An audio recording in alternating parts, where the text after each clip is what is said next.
жаңа конституция бұл тек қана заң емес, бұл біздің жаңа айтып кеткендей біздің халықтың бірлігі, заманауи бүгінгі халықтың сұрауына байланысты бүгін жауап беретін бүгінгі жаңа конституция.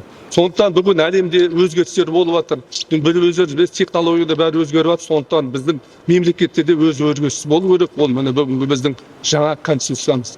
Бәріміз де бұны оқып қарап отырмыз. Енді бұл қараса бұл конституция біздің жаңа айтып өткендей халықтың құқығын қорғайтын, біздің жастардың, ата-аналарымыздың болашағына жауап беретін мынау біздің конституциямыз. Сондықтан бұл конституцияны біздің қолдап, бұған дұрыс көзі қарасымыз, өйткені бұл біздің болашағымыз, еліміздің егемендігі шешілетін жағдай. Жаңа конституция бұл аграрлық кешенді саласын өркендетін, жаңа конституция жаңа айтып кеткенде біздің жер байлығы, жер иесі халық. Сондықтан біз ақмолалықтар өз үлесімізді қосып жатырмыз. Мемлекет басшысы президентіміз Қасым-Жомарт Кемелұлы Тоқаев айтып кеткендей, Ақмола облысы егіннен біз көшбасшымыз. Жылда біз рекордтық көрсеткіш көрсетеміз. Биылда өткен жылда да біз 7 миллион 600 тонна егін беріп рекордтық көрсеткіш жеттік.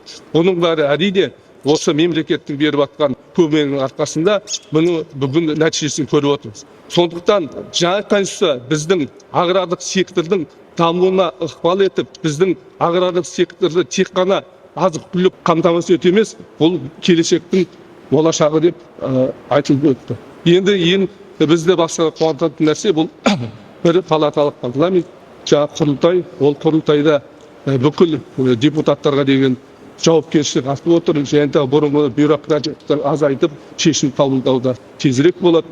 Сондықтан ең бастысы бүгінгі жаңа конституциямыз ол есіктің артында шешіліп жатқан жоқ, халықпен бірігіп, халықтың арқасында бүгін шешім қабылдайтын халық. Сондықтан біз коалиция мүшелері бүгінгі осы жаңа конституцияға дауыс беретін біздің облыстың азаматтарына сенімдіміз. Бұл біздің еліміздің болашағына, еліміздің дамуына, біздің егемендігімізге дауыс беретініне сенімдіміз. Сондықтан біздің ақмолалықтар бұл конституцияны біз түсінеміз, қабылдаймыз. Келесі Құдай қаласа алдымыздағы 15 наурызда өтетін референдумға түгелдей келіп, жаңа конституцияның заңына дауысымызды береміз. Өйткені біз білеміз, бұл жаңа конституция біздің тағдырымызды әрі қарай өркендеуіне шешеді.